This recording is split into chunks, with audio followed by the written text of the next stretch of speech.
कि क्या इसका हीटिंग होती है नहीं होती, वो कि अपनी अपनी प्रॉब्लम्स हैं, देखना पड़ेगा आपको। कि घुस जाता हूँ, कई बार लगता है कि मैं कहीं घुस ही जाऊँगा, क्योंकि इंडिया के है बहुत कलर है। छपरी कलर कोई नहीं बोल सकता KTM में एक छपरी कलर हीटिंग करती है, इसकी इंजन बहुत हीट करता है। अगर आप 100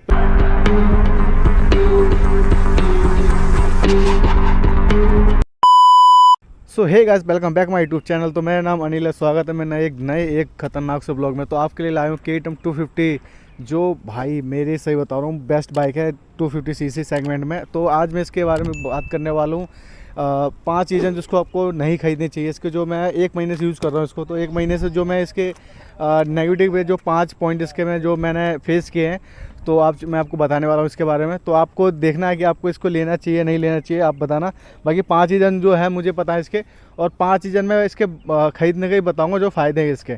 तो पहले इसका बात करते हैं इसके 5 चीज़ें कैसे होंगे जो ख़राब हैं, बहुत ज़्यादा मुझे इरिटेट करते हैं रोड पे, ट्रैफिक में भी बहुत ज़्यादा इरिटेट कर देते हैं जो मुझे, और नॉर्मल सिटी में तो करते ही करते हैं। बाकी आपको देखना पड़ेगा कि कहाँ पे आप ज़्यादातर राइड करते हो, उसके हिसाब से आपको पता चल जाएगी प्रॉब्लम है कहाँ। अगर आप 250cc आप यूज़ करते हो 250cc, तो उस नॉर्मल सी बात है, आपको पता ही होगा KTM के बारे में। अगर आप और बाइक यूज़ करते हो 250cc में, तो आपको बाकी बाइक्स में भी प्रॉब्लम आती है, बट सबकी अपनी अपनी प्रॉब्लम्स हैं, देखना पड़ेगा आपको किस में आ रही है। बाकी बात करें इस KTM 250 की, सो इसमें जो मेन प्रॉब्लम को दिखाता हूँ, बताता हूँ। जो मुझे सबसे बड़ी इसमें प्रॉब्लम लगती है वो भी है इसके इंजन की हीटिंग करती, बहुत हीटिंग करती है इसकी इंजन, बहुत हीट करता है। अगर आप 100+ चला रहे हो आप हाईवे पे, और आप 1 घंटा आप मुश्किल से 40 मिनट राइड करी आपने, तो इंजन इसका बहुत हीट होता है। लिक्विड कूलिंग इंजन है फुल 4 स्टॉक के साथ, फिर भी जब भी ये हीटिंग करती है, चाहे आप कितनी भी KTM की पुरानी बाइक उठा लो, कितनी भी आप इसकी बाइक उठा लो, आपको मिलेगी हीटिंग इशू इसमें बहुत सारे।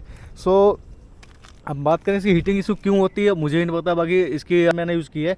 सो इसमें शायद इंजन चेंज नहीं हुआ होगा इसीलिए, इंजन ऑयल चेंज नहीं हुआ होगा इसीलिए, बट देखते हैं अभी। अगर फर्स्ट सर्विस के बाद देखेंगे कि क्या इसका हीटिंग होती है नहीं होती, वो भी देख लेंगे।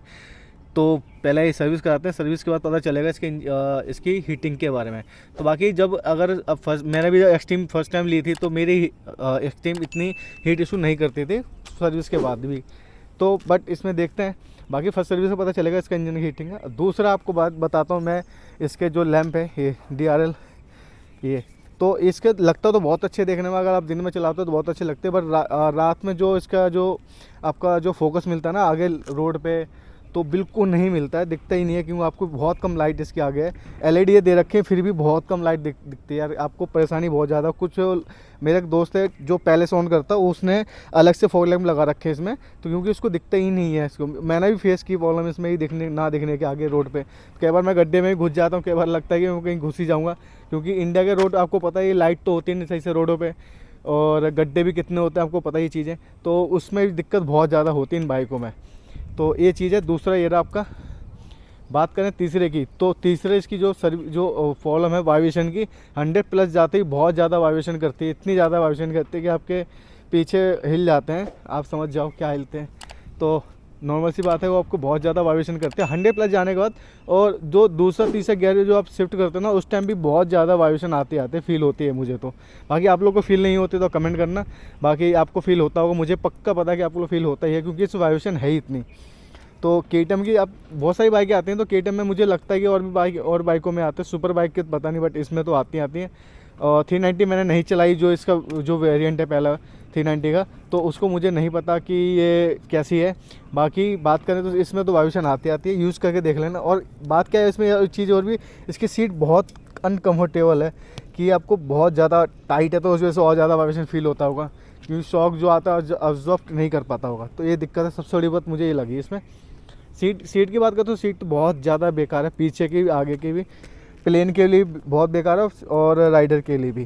तो तीसरा पॉइंट आपके हो गया। चौथी बात करें तो इसका जो हैंडल है, कटिंग अच्छी है, बट यार कहीं मुझे दिक्कत देता है हैंडल इसका, जो छोटा पड़ जाता है कई जगह, लगता है कि आप बहुत ज़्यादा हैंडल घुमा दिया, और बहुत ज़्यादा कटिंग लगती है। कि मैं क्योंकि 2 बाइक यूज़ करता हूँ, एक्सट्रीम 250R यूज़ करता हूँ, और KTM 250 यूज़ करता हूँ ना, तो मुझे हैंडल का थोड़ा सा गड़बड़ लगता है, क्योंकि इसका हैंडल थोड़ा ज़्यादा ही बैंड चला जाता है ऐसे करके, और एक्सट्रीम का इतना जाता है, तो मुझे ना थोड़ी आदत सी नहीं है, बट इसमें लगता है कि ऐसा है। सो ये रहा चौथा पॉइंट इसका। बात की जो इसका 5 जो पॉइंट है इसका जो नहीं लेने का, तो उसका है सबसे बड़ी क्विक शिफ्टर, जो इसमें कंपनी देती है क्विक शिफ्टर।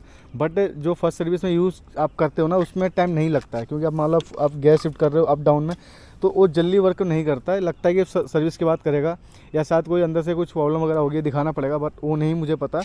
बट शिफ्टिंग की बहुत ज़्यादा इशू होती है। कई बार आपको लगता है क्विक शिफ्टर जैसा काम करता है, वैसे काम नहीं करता है, कि आपको लगता है क्विक शिफ्टर है। जैसे मैं क्या R15 आती है, उसमें क्विक शिफ्टर आता है, उसका क्विक शिफ्टर बहुत इजीली अच्छा सा काम करता है। मैंने चलाई है, राइड भी किया उस बाइक को, बट उसका क्विक शिफ्टर बहुत इजी शिफ्ट हो जाता है। इसका नहीं होता, क्योंकि फंस जाता है कई जगह ना, गियर फंस जाता है, लगता है कि गियर फंस ही गया है। और बहुत ज़्यादा जाम में भी बहुत ज़्यादा दिक्कत होती है। कभी कभी जाम में न्यूट्रल ढूंढते रहो, कई बार होता है फर्स्ट गियर डालना होता है, सेकंड गियर डल जाता है, क्योंकि क्विक शिफ्टर काम कर जाता है उल्टा सीधा। तो ये दिक्कत है। बाकी अगर आपको और भी कुछ जानना इसमें, तो और भी बहुत सारे इसके नेगेटिव पॉइंट है, बट मैं जो मुझे फेस कर रहा हूँ, जो मुझे दिक्कत आ रही है, तो यही है मेन। बाकी ऐसा नहीं, अच्छाइयाँ भी बहुत सारी अच्छाइयाँ हैं इसकी। और नॉर्मल सी बात है कि अब पहले लोग बेकार चीज़ देखते हैं कि कहाँ से लोग कहाँ कमी निकलेगी, कहाँ पे पैसा लगेगा, कहाँ पे ज़्यादा फोकस रहता है कंपनी को लेना चाहिए, और आपको भी कहाँ पे पैसा लगाना चाहिए, क्योंकि ये 2,45,000 की बाइक है। सो नॉर्मल सी बात है, आप 2,45,000 की बाइक है, तो आपको नॉर्मल सी बात है कि आपको इतना पैसा देने के बाद भी चीज़ भी अच्छी मिलनी चाहिए। क्योंकि अगर इस सेगमेंट में चाहिए बाइक, तो 250 सीसी सेगमेंट में बहुत सारी बाइक आती हैं 2 लाख से नीचे। बट ये बहुत ज़्यादा खुद मिली, जो प्राइस के हिसाब से बताऊं तो 2 लाख से नीचे सारी बाइक आती हैं। आप चाहे कोई सी 250 सीसी उठा लो, ZX 250 को छोड़ के, ठीक है, तो उसकी बात अलग है। उस सुपर बाइक में भी आती है ZX 250, तो लो ले गो। तो बात करें इसके, तो ये मिनी 390 है, बाकी इसको आप बोल लो। बाकी इसका कलर बहुत अच्छा है, जो मुझे कलर इसका जो पसंद आया, बहुत कलर है, छपरी कलर कोई नहीं बोल सकता KTM में एक छपरी कलर है, बहुत प्यारा कलर है। एक कलर आते ही मार्केट में बहुत ज़्यादा एक कलर जो सेल हुआ है, बट मुझे कलर अच्छा लगा। सो देख लो, बाकी आपको अगर लेना चाहिए नहीं लेना चाहिए आप बताना। कमियाँ आई थी, अच्छाई भी बताएंगे, नेक्स्ट व्लॉग अच्छाई का ही आएगा। कितनी साइज़ में अच्छी चीज़ें हैं, अच्छी चीज़ें जो मिलती हैं, जो 2,50,000 या 45,000 की जो मिलती है, सो वो भी देखे बताएंगे आपको। मिलते हैं नेक्स्ट व्लॉग में। नए हो चैनल को लाइक शेयर कमेंट जरूर करना, और सब्सक्राइब करो और दोस्तों में शेयर करो, जिसको भी KTM 250 लेनी है। तो मिलते हैं।